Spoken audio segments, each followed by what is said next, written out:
Hello and welcome to the Hoop Collective podcast. We talk about the NBA, which we are doing on Monday morning. Happy Memorial Day to everybody, slightly after midnight here in Dallas. Joining me from down the street, I left the arena a while ago, but Ben MacMahon is still at the American Airlines Center. Mr. MacMahon. Howdy, partners. Yeah, I talked to several ushers slash security guards. We take that back. They weren't ushers. They were security guards who verified that you are banned, can be banned at any moment, and that they could remove you, and that the nickname is appropriate. So, First of all, no. Just for the record, I'm cool with all the security guys here, all those dudes, including Chris Bosh's high school coach, by the way, Leonard Bishop. Shout out to Coach Bishop. Well, I'm just telling you, they offered to, if it needed to be done, eject you from the arena, and just to get the name, just to keep the name. They said definitely keep that name because it's legit. Joining us from Seattle, where he is crunching the numbers, doing his machine things, the machine, Kevin Pelton. Yeah, I guess, but MacMahon is the opposite of banned right now if he's in there that late, I think. Yeah, everybody's in such a good mood here in Dallas right now that that it doesn't really matter. Even Ban MacMahon is considered welcome. They're passing out ice cream. Everybody's dancing on air. I have no idea what's happening in the NHL series, but I think the Stars are in decent position there. So everybody's happy in Dallas right now. And the reason they're happy is because the Mavericks went up 3-0 tonight with another game that came down to crunch time, as games 1 and 2 did, that the Mavericks dominated. And, the guy who's looking pretty good right now is Stan Van Gundy, because during both games 1 and 2, he was saying that this is a historically great backcourt. In NBA history, he was just doubling down on that.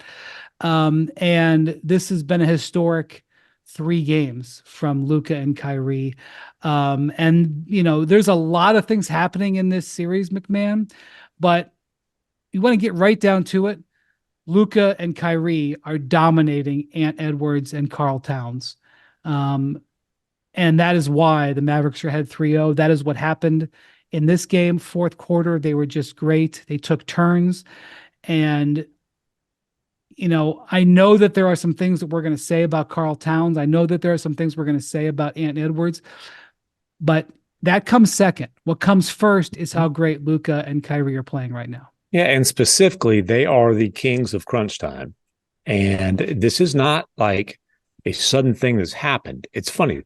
Their clutch failures were a big part of the reason that they fell totally out of the play-in or the playoff in the play-in picture into the lottery last year. There's a lot of factors, but that was number 1 on the list, and was kind of epitomized by Kyrie's home debut here in Dallas. When it came down to the last minute, there's a deflection. They're smothered by Anthony Edwards, and Jaden McDaniels pass the ball back and forth, ends up being a turnover. Well, that was a long, long time ago, because this year the Mavericks were 23-9 in clutch games, had a clutch offensive rating of 127.1, the best in the NBA. They're just a few points under that during the playoffs, but this is 4 straight games that they've trailed at some point in the final 5 minutes, and it doesn't matter because those dudes find ways to win. They're the first team. Here's a Stats Williams special. First team ever to take a 3-0 series lead despite trailing in the last 5 minutes of each game. But it's, Kyrie, as Luka said, is Mr. Fourth Quarter, and Luka is right there with him. Obviously the game 2 winner over Gobert, but they're just absolutely dominating an inexperienced, shaky crunch time group in the Minnesota Timberwolves. Yeah, Pelton. So let's follow with the MacMahon there. The Mavericks were indeed number 1 in clutch time offensive efficiency. I believe in net rating, the Wolves were 22nd. And I want to get that 100% right here. Yeah. And just overall efficiency, the Mavericks led the NBA in clutch time offensive efficiency, 127 points per 100 possessions. That's killing it. And the Timberwolves ranked 22nd. And that is what we've seen play out. Basically, a lot of other things are twists and turns that get you to the last 5 minutes, but in the last 5 minutes, those two trends that went over the course of the season have come home, and that's what has been the difference. Yeah, which is interesting because last year the Denver Nuggets rode their clutch time performance to a great record in the playoffs and the championship. And this year they were even better in the clutch in the regular season. They weren't tops in terms of offensive rating because Dallas was, as you mentioned, but they had the number one net rating in clutch situation in the league. And they couldn't close it out against Minnesota in game 7 at home. And suddenly, the Timberwolves move on to face Dallas, and we see this very different situation where Anthony Edwards is 22. He's going to learn from this. There are great things ahead for him. He's going to be back. Can we definitively say now that Luka Doncic is the best player in this series? Oh, we could say that going into the series. Now, I did declare that Ant was a better player than Jason Tatum. At this point, kind of to use an old line that Bill Parcells used to say quite frequently, put away the anointing oil. I might have been a bit premature on that one, and I can admit that now because Bontemps' ugly mug's not here with us. I can't admit it when he's here with us, but I can admit that now. And look, first time to this stage, obviously 22 and ascending, still has a lot to learn. I also think the fatigue factor has been significant. If you'll notice today, Conley was the primary defender for most of the game on Kyrie. That's because they were concerned about Ant being able to have any gas left in the tank. He still faded late in the game, but never played this deep into the playoffs. He is a guy who expends a lot of energy on both ends of the floor. But as far as like star power, I think the Mavericks have the two best players in this series. Not just the best, probably the two best at this point. Yeah, I mean, look, one of the things about Ant Edwards is that you're looking at him on a curve. You're not just looking at what he is today. You're looking at what he's going to be. Also, he had 26, 9, and 9 in this game. Now, it was not a transcendent game. Obviously, he needed to give more. He was 11 of 24 shooting. His efficiency down the stretch was not good. I'm not arguing that it was a brilliant performance. It was below his standard, but he had 26, 9, and 9. It wasn't like he laid an egg in this game. If circumstances were a little bit different with the rest of his team, I think it could have been a winning performance. But he is making plays. They're definitely struggling with the defense that they're playing against him, where they're throwing everybody in front of him. He definitely benefited when the Mavericks were super small, which we'll talk about later, that happened in this game because of injuries and foul trouble. But he's trying to make plays, and he's learning on the fly. Karl Towns is a different story. Rough. You could basically make the case that tonight was the biggest game of Karl's career to this point. They absolutely needed. They need offense. Pelton, their defense isn't delivering the way they normally do, and that's partially because they're throwing the kitchen sink at Luka and Kyrie, and they're just sort of defeating it. There's some schematic things like when you have to blitz defensively, when you have to like put two on the ball, when that's not the way their defense operated during the year. You have to put two on the ball and you basically have to sell out to stop a guy. You're going to give some holes in your defense. But the Wolves' big problem, usually is their offense. Can they score enough? And they just need Towns to just do what he does, which is, puts up some points. And 5 of 18, 0 of 8 from 3-point range. It's the worst 3-point shooting game, or equals the worst 3-point shooting game of his career. Chris Finch after the game made it clear how frustrating it is. I think he said it was kind of tough to watch him out there. I think that's what he said. Which maybe you shouldn't say, but was also true. And, Pelton, I just think that, they're shooting over 50% for these 3 games. Their role players are delivering. Naz Reid has been delivering. Yeah. Jaden McDaniels, he didn't have a great game too in terms of scoring, but Jaden McDaniels has been doing it. Even Conley has been doing it. Slow-mo, Kyle Anderson with a great game. They just needed an average game from Karl Towns tonight, and they probably win. And he couldn't give them an average game, and he's going to have to wear that. That's just the truth. Yeah, I want to come back to what they're doing defensively because I think that's an interesting piece of tonight's game, certainly. But we've talked about what Anthony Edwards didn't do down the stretch. A lot of times, what he didn't do down the stretch was touch the ball. And some of that was the shot selection from Karl Towns. I think other people have pointed to the PJ Washington three that broke the tie as a really crucial play that turned the tide in this one. And that was a case where Anthony Edwards lost track of him defending off the ball. But to me, the play that really started to put the nail in the coffin for Minnesota in this one, they're down 4 with a minute 25 left. And Cat was basically a heat check 3. Well, he's already 0 of 7 from 3 on the night. You can't have that shot in that moment. And it's disappointing because we saw such growth from Karl Anthony Towns. The game 7 against Denver was, to this point, up to this series, far and away the most important game he'd ever played. And he was awesome in that. He was terrific throughout most of that series against the Nuggets. But, kind of the way it works is you succeed at the biggest stage. It only increases the stage and the pressure on you. And he has not responded in this series. 27.8% in these 3 games for Cat, 15 of 54. The only guy in the modern era who was worse than that through 3 games of a conference finals was Ron Artest in 2004, 26.3. Other than that, you got to go back to the 50s. A couple guys in the 50s. You guys remember Jim Pollard and Joe Grabowski? What about Bob Pettit? Oh, no. He wasn't going to shoot 28%. Pettit never had that. But honestly, you said tonight if Cat just had a mediocre game in any of these first 3 games, the Wolves could have had a win. But he didn't, and they don't, and the Mavericks have a chance to sweep this thing on Tuesday night. Yeah. Well, the Wolves fans believe that Naz Reid should have finished the game tonight. As happened in game 2, Naz Reid finished the game. Reid wasn't as hot, obviously, as he was in game 2 when he had one of the best offensive games I think he's had in his career. But he still had 14 points. He was also only 1 of 5 from 3, but he was playing with a lot of confidence. And, Chris Finch went with Cat. And what are you supposed to do? I understand.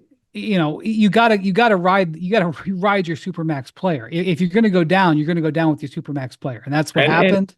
And look, man, especially you benched him for the last 8.5 minutes of game 2 to pull the plug on him again in game 3. That's a really, really tough deal, not just now, but moving forward. I agree. I definitely agree. All right. When we come back, I want to talk a little bit about what the Mavs have going forward here, because it's now, we're now going to discuss the finals because, what was it? 154. Is that the number, Pelton? Yep. The finals are now pretty much in focus. And I was talking to some officials from the Timberwolves tonight, and they're like, this is a great learning experience for us. They're just better. And I agree. You can break down the X's and O's, and you can talk about individual performances. But the Mavericks have earned it. And I think we may be headed for something special, unfortunately, in June, which is still a ways away. So MacMahon, I really feel like the Mavericks are sort of coming into symbiosis. I'll look that up and get back to you. Okay. You're going to throw that at him at nearly 1 a.m. Central Time? Yeah, I am. I just wanted to see what he would say. SIMM. How do you spell that? Just kidding. Pretty much it's all falling into place. I went to game 5 in the Clippers series when it was 2-2 in LA, and the Mavs were really nervous. There was a real palpable nerves in that game. That series could have gone either way. Mm-hmm. And obviously they finished the regular season 16-2. But since that moment, that night in LA, they obviously closed that series out in 6. They beat the Thunder in 6, but it was almost, look, we talked a little bit ago about how great they are in clutch time. The one hole in that was game 4 of the Oklahoma City series. Look, the Thunder won it. They earned it. But like the Mavs were really better in 5 of those 6 games. They almost won that series sort of 4.5, 1.5. I don't want to take anything away from the Thunder, but and look, game 4, that's when Shai Gilgeous-Alexander played like an MVP finalist down there. Really he had a great series, but he just took that thing over in the fourth quarter. But right.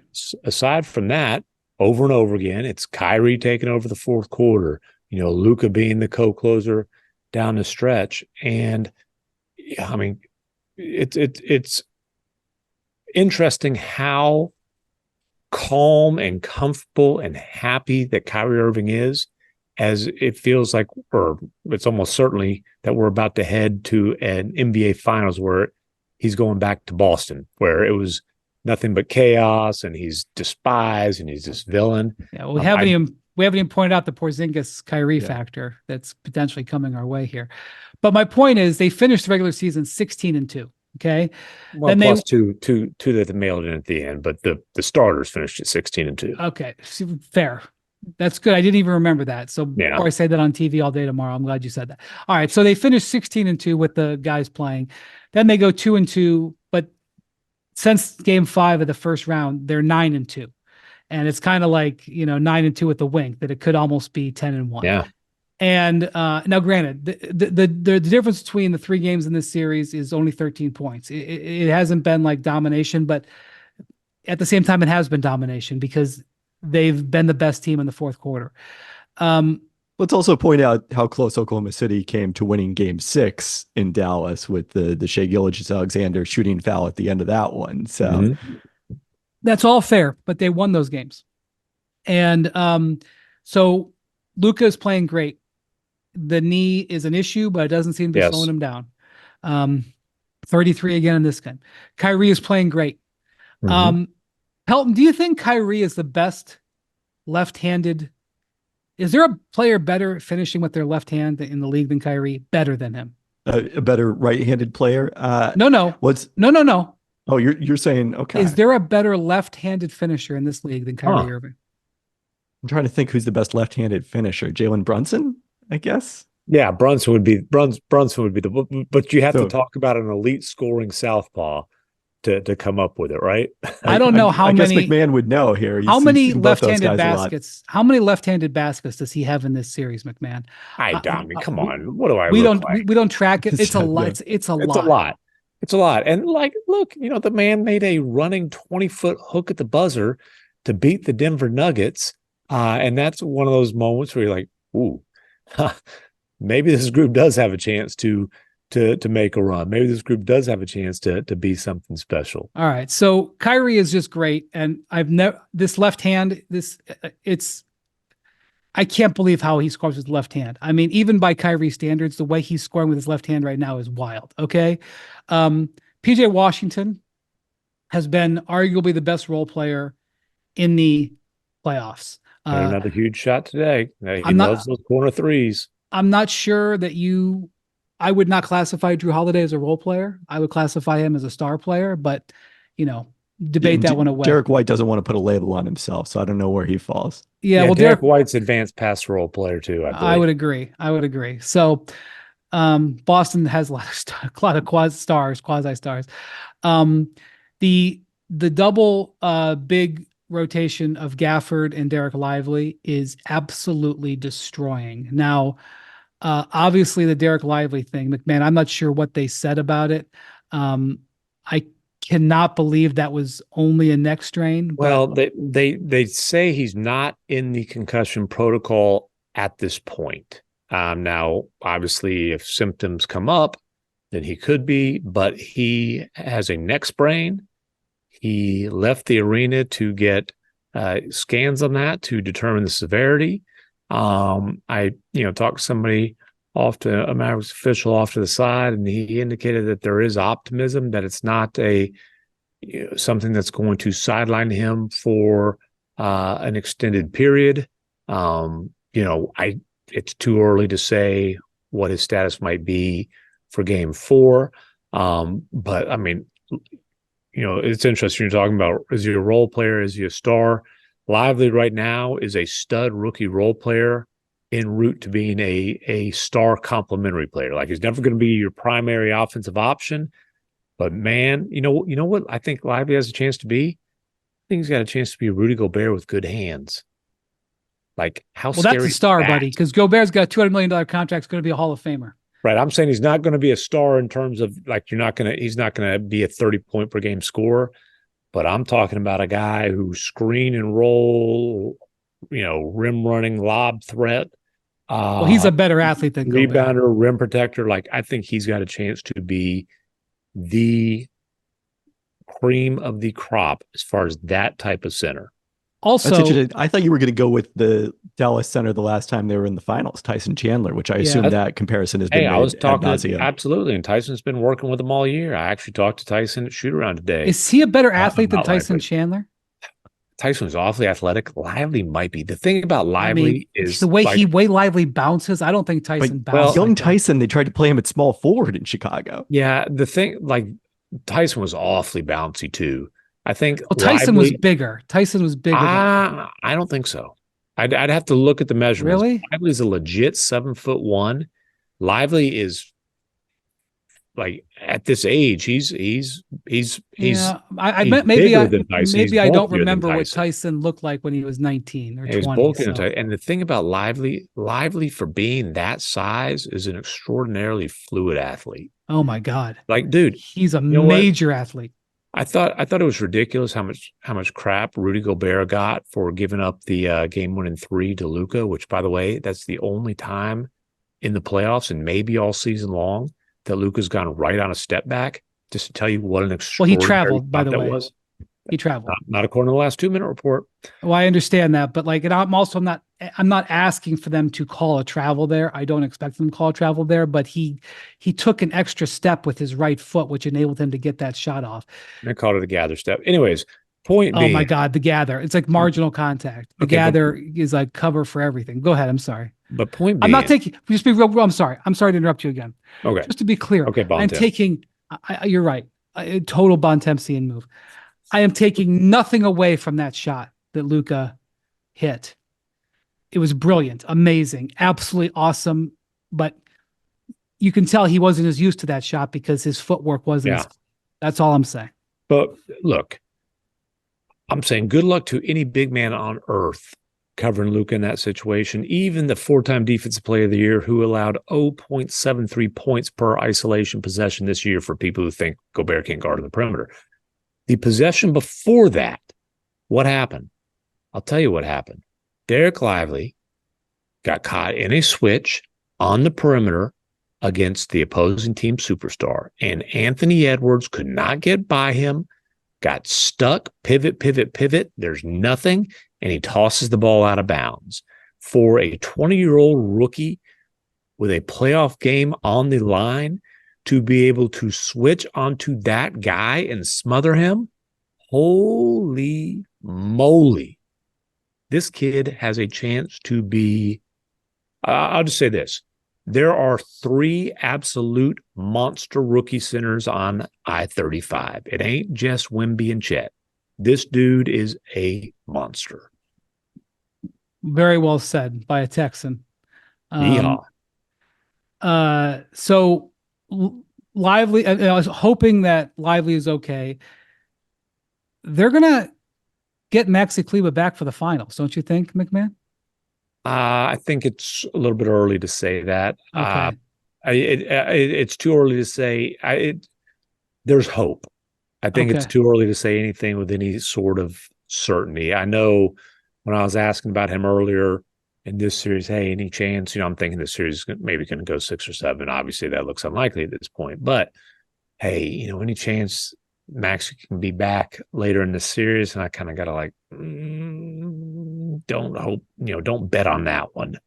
I should check and see where he is, but last I checked, he's on the treadmill, he's doing some cardio stuff, but like the shooting is like short range form shooting. Okay. Okay. So stars playing great, rookies, centers playing great. role player, PJ Washington playing great. I'm gonna throw Derek Jones Derek in Jones there. Jr. Absolutely. Three And from another three. excellent. I think you mentioned this earlier this playoffs, MacMahon. How many minimum signings were there in the last year? 75? I don't know. Whatever it is. If he's, Is I there a think he's better the one, best. Pelton? Is there a better one? No, no. Okay. I mean, Oubre, I agree. I think Oh, Bontemps mentioned him as the yeah. other guy who was like in Okay. consideration. My Eric point Gordon is, had a nice season, but yeah. Gordon was also making money from the Rockets, so I don't really count him, but I guess it does count. All right. My point is, it's all coming together. Even Jason Kidd's game plans. Jason Kidd's game plans, like, the way he's managed it, he's gotten Luka's minutes down a little bit. Like, it's all coming together, MacMahon. Like, this is something special here. And like, not just in the last, I mean, I'm pointing out what they did in the playoffs, but obviously from March onward, like it's man, you're starting to get that feeling. You Yeah. know? And look, give Nico Harrison credit. I know Pelton, you questioned, I questioned, a lot of people questioned the value that they gave up for two guys we who talked about it a lot.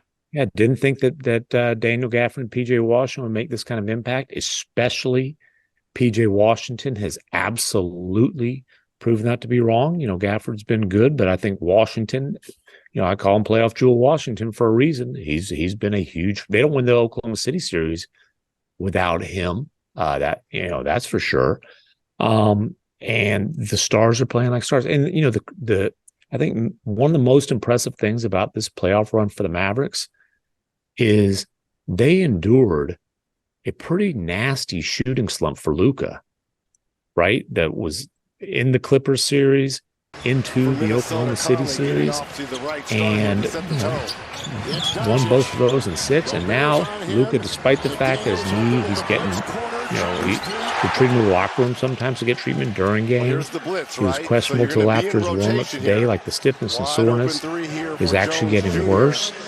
But boy, he's cooking. Like this is, he still hasn't had he's had the oh my God moment, obviously, with the game 2 winner. He still hasn't had, by his standards, the holy smokes game. Because again, those are like 43, 14, and 14. He hadn't had that, but they haven't needed it from him.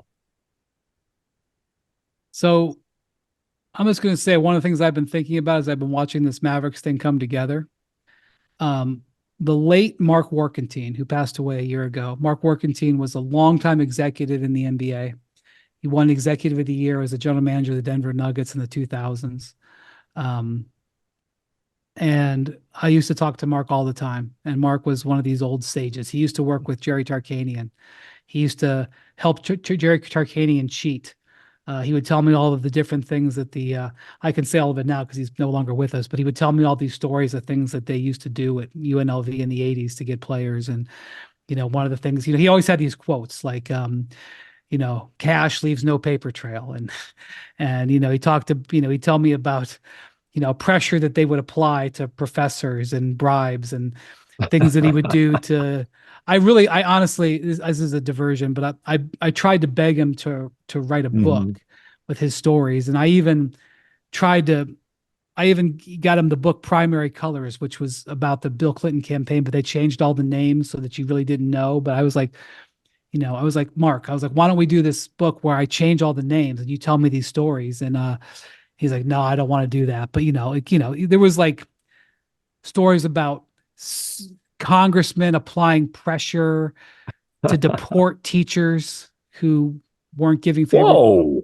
Yes, there was a story about a teacher. I know more than I will say, but the story about a congressman who was on the Foreign Relations Committee who threatened a professor who was, visiting, and they were going to deport him if he didn't change a grade, which he did, and all kinds of things like that, and getting a judge's gambling debt potentially wiped away to get rid of a DUI, things like that. Okay. Well, anyway, I loved Mark Workentine. And one of the things that he would say is he would quote General Patton, George S. Patton. Look him up, kids. He would say, a good plan violently executed today is better than a perfect plan next week. And that was what he believed in. He didn't believe in 4-year plans. Yeah. And the Mavericks have a good plan violently executed over the last year. Yeah. And it is right now proving to be better than the 5-year plan. And they may pay for it later, but Luka is happy now. And they Well, are on the verge of being in his first finals. well, here's the thing. I think the concern about that, the concern about the moves was, man, if this ends up being worst case scenario, it's the worst case of the worst case scenarios, where you don't benefit from being bad. Like, listen, why did the Oklahoma City Thunder give them the Clippers pick this year to send for Gafford for a 2028 swap? Because it's a bet on Luka leaving. Like, that's just the fact of the matter. I'll tell you now. It's just a bet on the Mavericks not being good in 5 years, like that, like or 4 Well, that's years. the same thing. But yeah, Well, right. yeah. Why would they not be good? I mean, I'll tell you this: last year will be the only year that Luka misses the playoffs for a long, long time. If he's relatively healthy, he's not missing the. He's too damn good. He is the first or second best player in the league right now. Yeah, there's a lot of things could happen in the next 4 years, but yes, in general, you're correct. But the point is this: instead of kind of being scared of the worst case, Nico and the Mavericks decided, hey, we ain't letting that happen. We're going to be aggressive to not go down that road. And, the moves have panned out. Luka obviously has never been happier in his career. And it's not just the success they're having. Like him and Kyrie, it's like a buddy cop movie or like a, bromance movie. Look, it's not, we've had a very competitive conference finals round. Unfortunately, it's lopsided. And the NBA finals are starting Thursday, June 6th, folks. They're not moving up. Those are in stone. Game 1 will be Thursday, June 6th. And if these 2 series end in the next 2 days, we're going to have a long layoff, and that's unfortunate. All of us wanted to see a better conference finals, but the Pacers could easily, Pelton, be up 2-1 in that series. Now, it's a little bit of flawed thinking that, saying that, because had the Celtics lost game 1, then maybe they would have attacked game 3 a little differently. They were a little bit on their heels, but the Pacers deserve more than they've gotten, and they've had bad luck with Tyrese Halliburton. I don't think Rick Carlisle has had the best week of his coaching career, to put it kindly. But also the Celtics have done some work. Jason Tatum is having a great series statistically. Jaylen Brown had a game winner. Well, it wasn't technically a game winner, but it won them the game. And then he had a 40-point game. Drew Holiday has had 3 brilliant games, and they don't have to go to Porzingis. Porzingis has already been ruled out for game 4 because they don't have to go to him. How do you see that East series right now, Pelton? Yeah, I mean, the Porzingis piece, I think, is the most interesting element of it right now, because that's what is going to have the most impact, assuming Boston is able to move on. You referenced the 0-154. I wrote a few years ago that I think a 3-0 comeback is inevitable at some point in the playoffs. It's the NBA's equivalent to the period when a 16 had never beaten a 1 in the NCAA tournament. And you knew that eventually it was going to happen. And subsequently now it's happened twice in the NCAA tournament. Almost happened last year with Boston coming back against Miami. I don't think Indiana without Tyrese Halliburton is going to be that team. Not against these Celtics. So the real question here is, would Porzingis get any work in before the finals, or is it going to be his first time back on a court since round 1? And one of the things I looked at, we wrote about this the other day after game 2, our takeaways is it is very rare for a player to return after this long of an absence in the NBA finals. Jameer Nelson did it back in 2009. He'd actually been out way longer. He had an injury. That was a shoulder injury. I feel it was before the trade deadline. Yeah. Yeah. It was a shoulder because they traded for Rafer Alston to replace him, and he came back.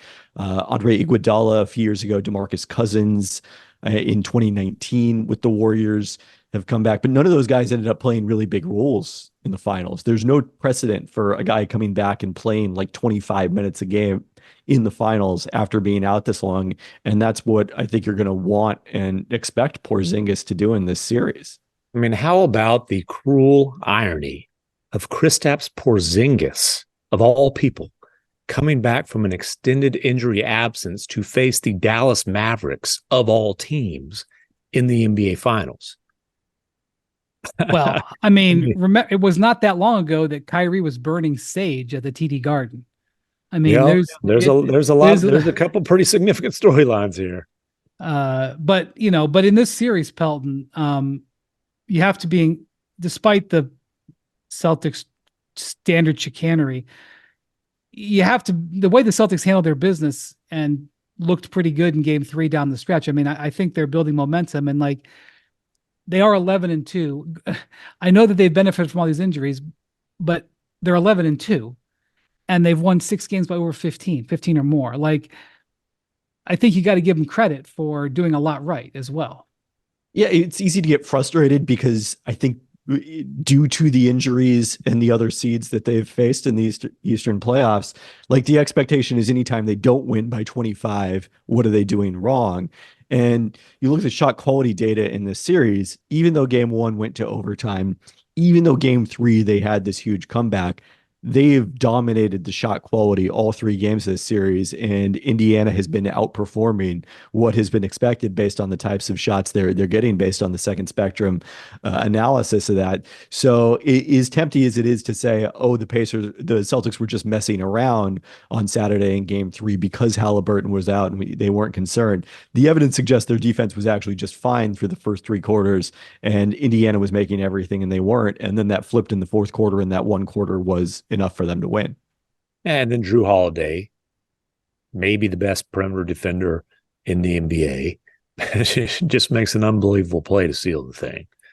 I mean, that's just a classic Drew Holiday play, picking a guy's pocket clean with the game on the line. So there is a Eastern Conference. Actually, this will be interesting. The Western Conference MVP, who's lead? I guess Luka's got to be leading for that because of the shot. But like, yeah, I think that's going to be. I mean, it's either Luka or Kyrie. Obviously, I think right. I think you'd go with Luka. He also was the closer in game 1. Obviously, the shot in game 2. Yeah. Yeah. But in the Eastern Conference, so I don't have Tatum's stats right in front of me, Pelton, but I think Tatum's averaging like 30 and 9.5.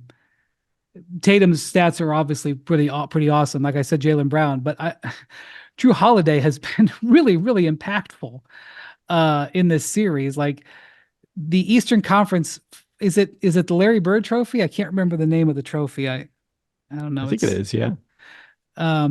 You could argue, I mean, he won't win it, but like, you could make the case for Drew Holiday to be the serious candidate for that award, at least through 3 games. We'll have to see what happens with when they get their 4th win. That's who I predicted. I don't predict the series I cover, but I still predict the other ones. And I predicted that Drew Holiday would be the Eastern Conference Finals MVP. Did you really? I didn't even see that we did I think that. I think I was the only one. But yeah, Tatum. Oops, that's for the holes. Sorry, I'll give you Tatum's.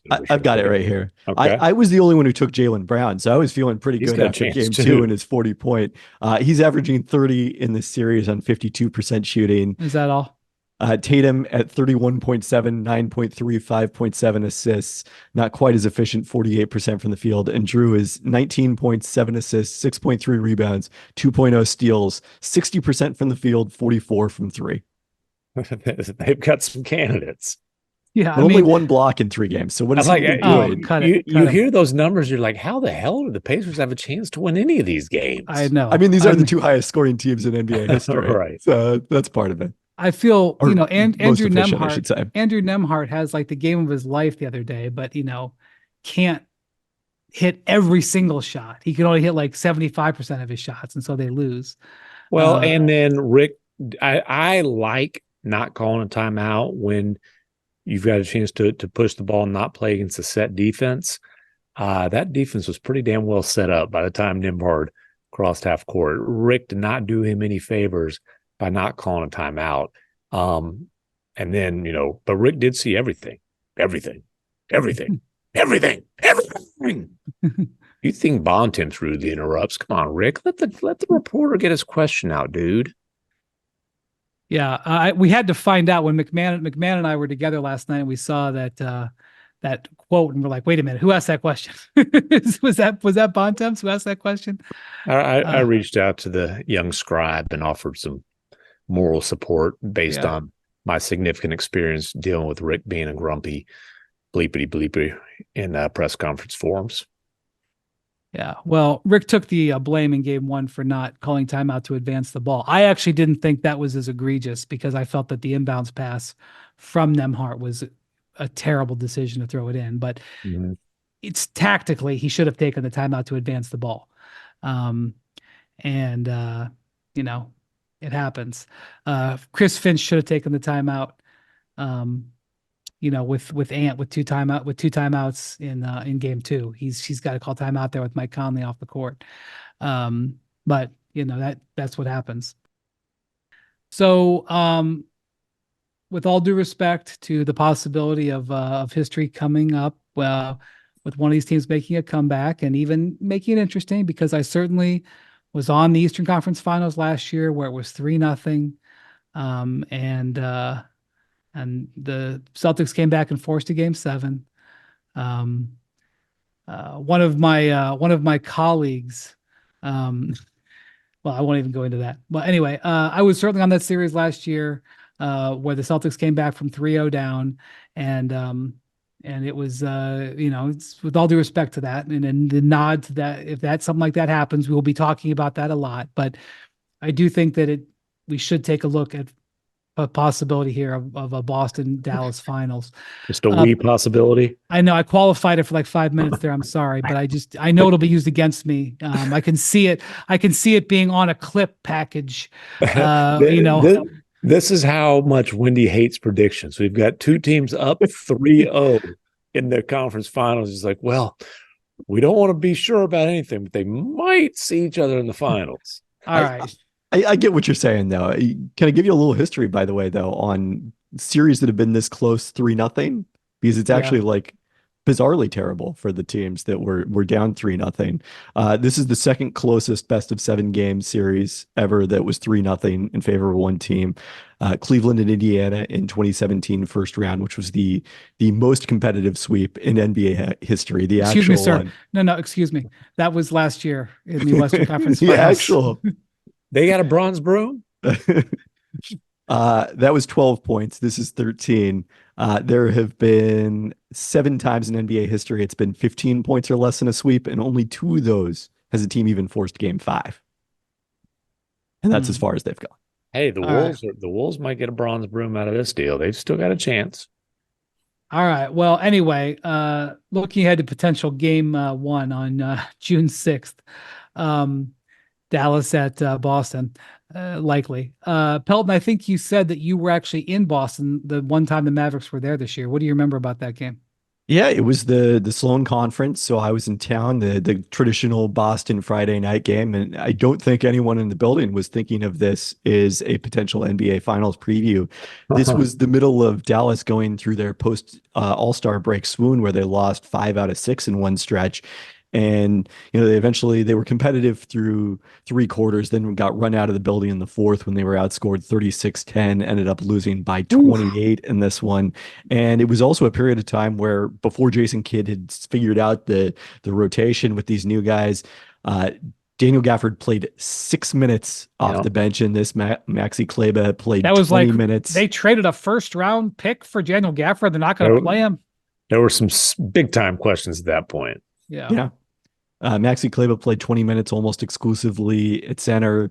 PJ Washington was 7 of 16 from the field.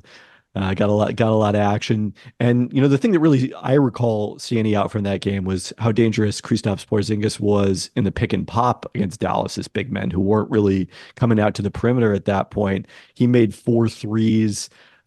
Was 8 of 14 from the field for 24 points overall, and it was a great all around performance by the Celtics, who made 21 threes as a team, but Porzingis was leading the way.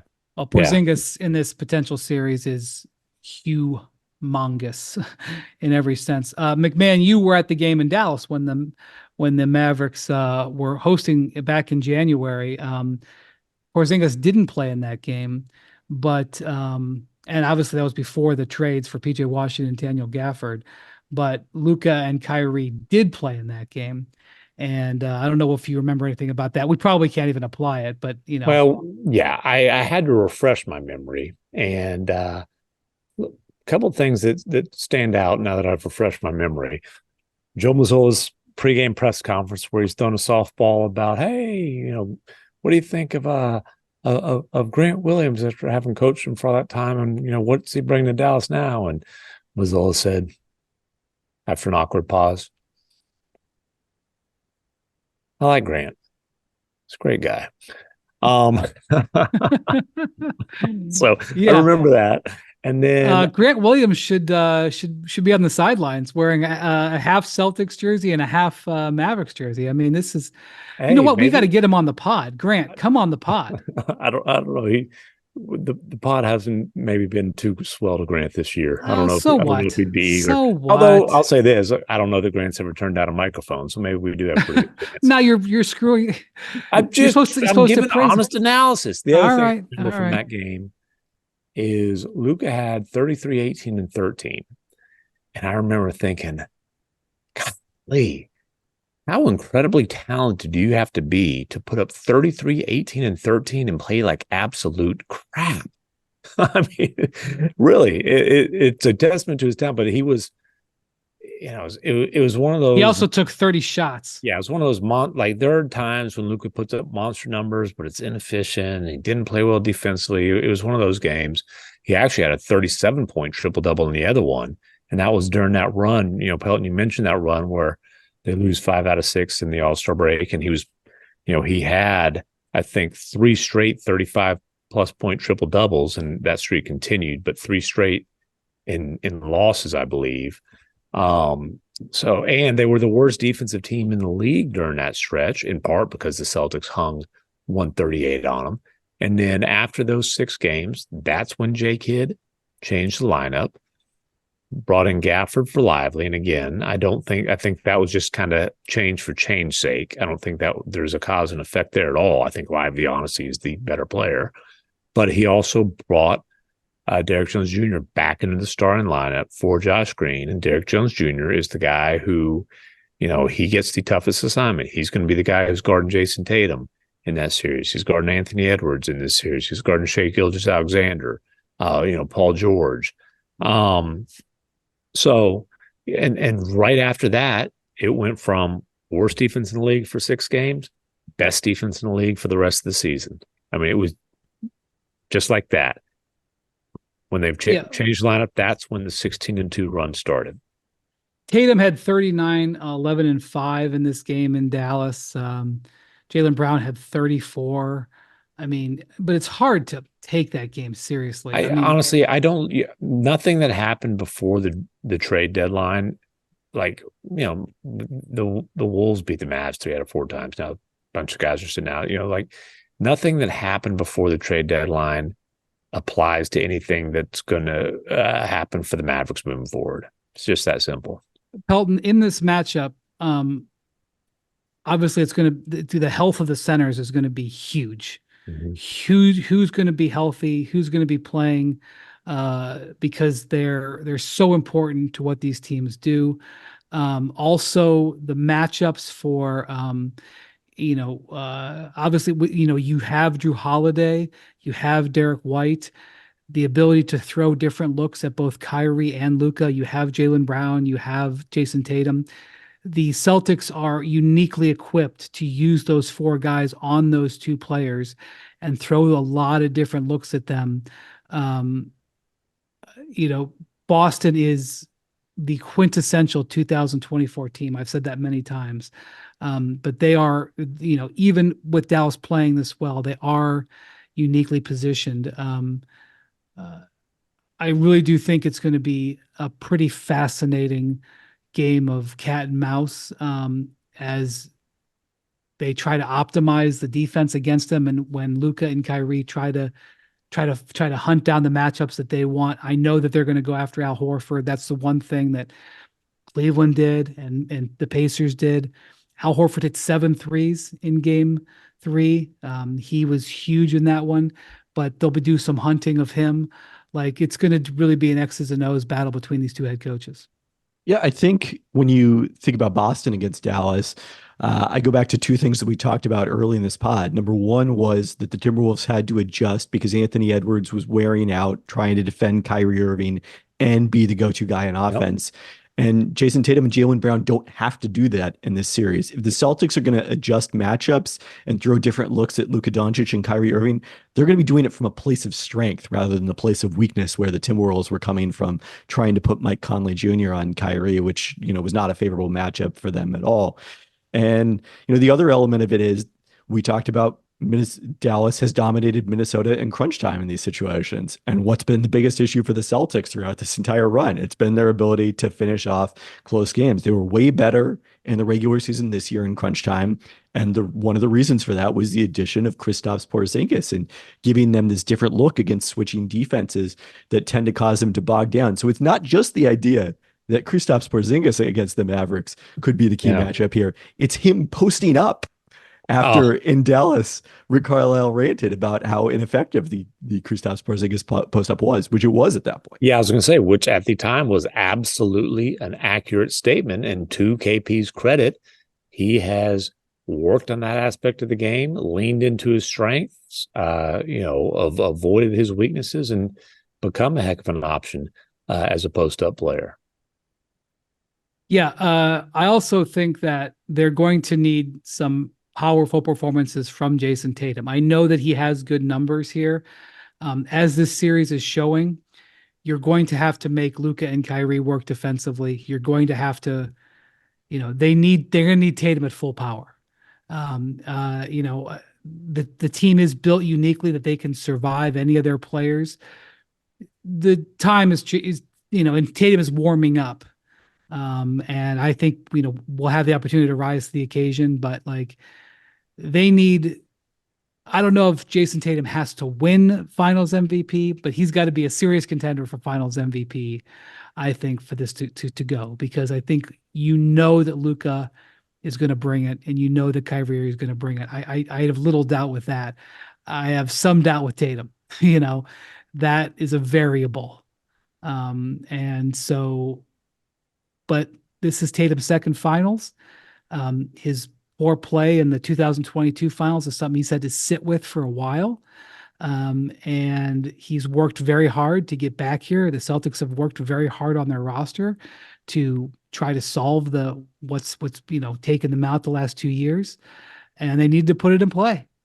They need to use their versatility, and they need to use their defensive talents, and they're going to need it, because this is a team, like I said before, that is really coming together and has proven it can win on the road, has gone into Oklahoma City, has gone into Minnesota, I told you that game in LA, which was a real letdown game for the Clippers. My God. But still, game 5 on the road, 2-2 series, won that game.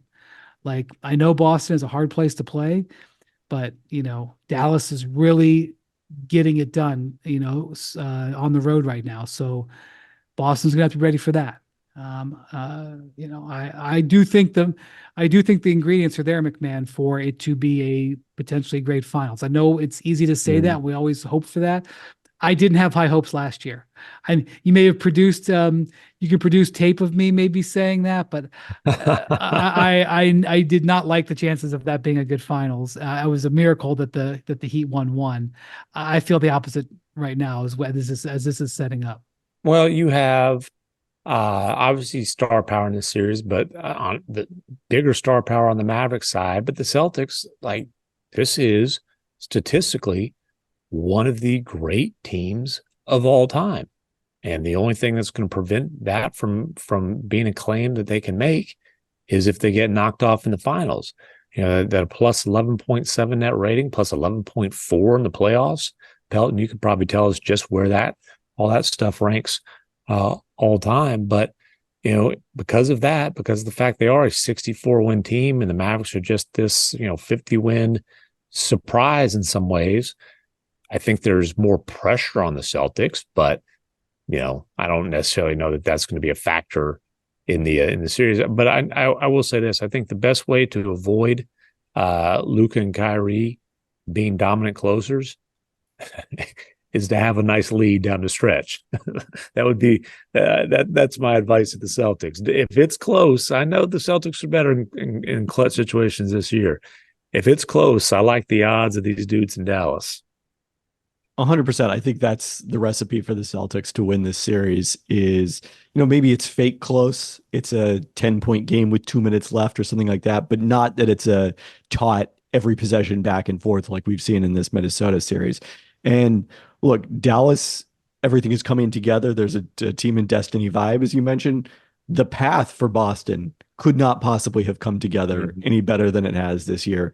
This was their opportunity. It'll be interesting because I think we were assuming all along they're going to have this huge rest edge over whoever comes out of the Western Conference, who will have gone through this grueling gauntlet of playing two of the other top four teams in the conference. It looks like that's no longer going to be the case. We'll see if Minnesota can extend the series at all.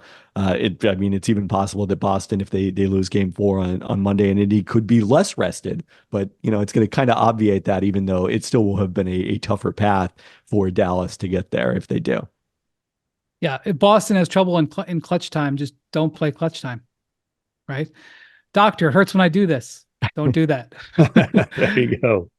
Okay, Pelton, present me a case that we're going to make it to next weekend. We're going to actually make it to a second weekend in the conference finals. Like somebody is going to win a game or two here. I don't know about next weekend, but it would be unprecedented if neither of these series went to 5 games. This is only the third time ever in the best of 7 format for the conference, or even going back to when it was the division finals, that both of them have gone 3-0 at the same time. It actually happened last year too. And then, obviously Boston took it all the way to game 7. Previously it happened somewhere in 2015 or 2016. And then that year, Cleveland ended up sweeping, I'm pretty sure, and Houston took game 4, made Golden State go to 5 games. But so never in the best of 7 history have we ever had both conference finals be sweeps. The only time it's happened was 1957 when they were best of 5 series. You had a pair of sweeps. I think Bob Pettit may have been I was going to say, who was in that one? Who was in that one? I think a St. Louis Hawks team might have been dominant. I believe that was St. Louis Hawks and Boston Celtics, although I'd have to go double check that. My man, Bob. Bullet Bob, baby. Well, it'll be there was that one year where the Cavs went 12-1 through the East playoffs. I think it was 17, and the Warriors went 12-0. So we have seen less than ideal conference finals in the somewhat recent past. Unfortunately, that led to a less than competitive finals with the most powerful team, in my view, the most powerful team of all time, with 2 MVPs in their prime with Durant and Curry. But I have higher hopes for this one. Maybe I'll be proven wrong. Dude, Western Division Finals, St. Louis Hawks over the Minneapolis Lakers. Took the Celtics to 7. There you go, Bob. All right. All right. Listen, if Bob Pettit gets mentioned on the pod, it's been a good pod. I take back all the slander that I've said about him over the years. Can I answer MacMahon's question? Yes. So we have playoff net rating with actual possessions on NBA.com since 1997. In that span, the Celtics would have the 4th best net rating or the 3rd best net rating in a single playoff run, trailing the aforementioned 2017 Warriors were number 2, and the 2001 light switch Lakers, who I think went 15-1 that year in the playoffs, are number 1. By the way, I had a little, I don't know if you guys saw the clips, or even if you listen to the podcast with Shaq and Draymond Green, with Draymond presenting the case that the 2015 Warriors could beat the 2000 Lakers in a playoff series. It's one of those fun games because, we're never going to win, but like Shaq was hilarious in the who's guarding me? Oh, Bogut. Who's guarding me after I get 2 fouls on him in 5 minutes? Who's guarding Kobe? Clay. And he just looks at him.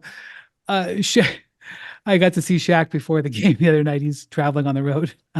I thoroughly enjoyed that discussion. And I was there. Shaq came up and grabbed Wendy by the shoulder and said, "Don't you be talking bad about me on TV."